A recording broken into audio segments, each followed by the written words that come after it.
आकाश रात भर सोया नहीं था। उस डायरी का एक एक शब्द उसके जहन में घूम रहा था और वो छोटी सी पुरानी रसीद जिसमें hotel grand view, Darjeeling, room 204 लिखा था, उसने उसका पूरा दिमाग खराब कर दिया था। उसने इतनी गहराई में कभी किसी चीज के बारे में नहीं सोचा था, पर इस डीएफआ कुछ अलग था। ये रहस्य उसे खींच रही थी जैसे एक चुंबक लोहे को खींचता है। सुबह ऑफिस जाने का समय हो गया था, लेकिन आकाश ने रवि और रिया के साथ एक छोटी सी सीक्रेट मीटिंग प्लान की थी। उनको ये सब बताने के बाद ही वो अपना नेक्स्ट मूव बना सकता था। आकाश ने डायरी और रसीद को रवि और रिया के सामने रखा। ये तो पूरा शर्लॉक होम्स मीट्स बॉलीवुड का कॉम्बो लग रहा है। क्या रहस्य चल रही है भाई? रवि प्लीज, ये मजाक का समय नहीं है। आकाश, तुम्हें लगता है कि ये जो रसीद है वो किसी तरह राघव और आयशा के कनेक्शन से जुड़ी है या फिर कोई और बड़ी कंस्पिरेसी? मुझे नहीं पता रिया, लेकिन ये सब कुछ बहुत अजीब लग रहा है। जो लड़की दार्जिलिंग में थी, उसका मुंबई से कनेक्शन क्या हो सकता है?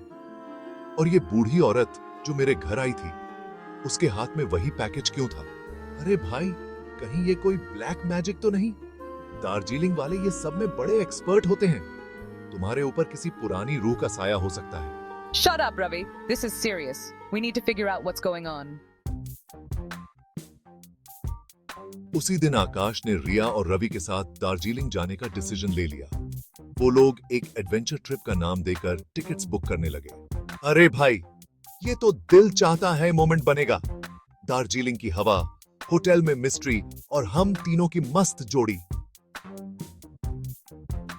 हम एडवेंचर फिल्म बना सकते हैं। हाँ रवि, बस अभी तुम्हारे डायलॉग लिखने बाकी हैं। फोकस करो। मैं तो वही होटल का रूम बुक करूंगा, रूम 204। वहाँ घंटी बजते ही कोई रूह आ जाएगी। रवि ने अपनी आंखें निकालते हुए छोटी सी हॉरर एक्टिंग करने की कोशिश की, जिससे आकाश और रिया दोनों हंस पड़े। 2 दिन बाद तीनों दार्जिलिंग पहुंच गए। होटल ग्रैंड व्यू एक पुराना विक्टोरियन स्टाइल होटल था जो थोड़ा हॉन्टेड लगता था। रूम 204? सर, वो रूम काफी टाइम से बंद है। कोई उसमें रुकता नहीं। आपको उसी में रहना है। जैसे ही आकाश ने रिसेप्शन डेस्क पे रूम 204 का जिक्र किया, रिसेप्शनिस्ट का चेहरा थोड़ा पीला हो गया। यस, हम वही रूम लेना चाहते हैं। आकाश थोड़ा हेजिटेंट था, लेकिन रिया ने हाथ पकड़ के साथ दिया। हमें बस डर लगने का मौका दो, हम रेडी हैं। रिसेप्शनिस्ट उन्हें चाबी देकर उन्हें रूम तक ले गया। रूम 204 पुरानी हवा से भरा हुआ था, जैसे ये रूम कई सालों से टच में नहीं था। अरे, इससे तो हम अपनी मुंबई की 2 BHK फ्लैट में कन्वर्ट कर देते हैं। थोड़ा क्लीनिंग और ये रूम फिट रहेगा। आकाश डायरी को टाइटली पकड़ के बेड पर बैठ गया।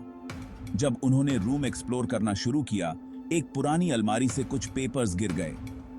उसमें एक पुराना लेटर था जो आयशा के हाथ का लिखा लग रहा था। राघव, मुझे डर लगता है कि जो हम कर रहे हैं वो सही नहीं है। तुमने जो कहा था उस रात, उसके बाद मैं मुंबई जा रही हूँ। तुम्हारा राज अब और छुप नहीं रहेगा। मैं सब कुछ बताऊंगी। लेटर के नीचे एक और नाम लिखा था, काव्या। काव्या कौन हो सकती है? क्या ये थर्ड पर्सन इस पूरी मिस्ट्री का पार्ट है? हो सकता है काव्या का राघव और आयशा के कनेक्शन के साथ कुछ लेना देना हो। रात का वक्त था, सब कुछ शांत लग रहा था। यार, ये होटल के खाने से ज्यादा ड्रामा है। रात भर सो नहीं पाऊंगा। क्या हम एक्चुअल गोस्ट एनकाउंटर करेंगे? चुप कर रवि, ये मजाक नहीं है। तभी एक जोर का नॉक हुआ। सब एकदम डर गए। नॉक होटल के दरवाजे पर नहीं था, बल्कि उनके रूम के अंदर से आ रहा था, अलमारी के अंदर से। आकाश धीरे से बढ़ा, दिल की धड़कन बढ़ गई थी। उसने अलमारी का लॉक खोला और एक छोटी सी कंपार्टमेंट खुली जिसमें एक और डायरी थी, लेकिन इस बार उस डायरी पे काव्या का नाम लिखा था। आकाश डायरी उठाने ही वाला था कि तभी एक और नॉक हुआ, इस बार रूम के दरवाजे पे। तीनों के फेसेस पे डर और शॉक एक साथ आ गया। मैं तो बस ये देख रहा हूँ कि कोई है या नहीं। दरवाजा धीरे से खुला और एक लड़की रूम में आई। उसने सिर्फ एक लाइन बोली, तुम लोगों को यहाँ नहीं होना चाहिए।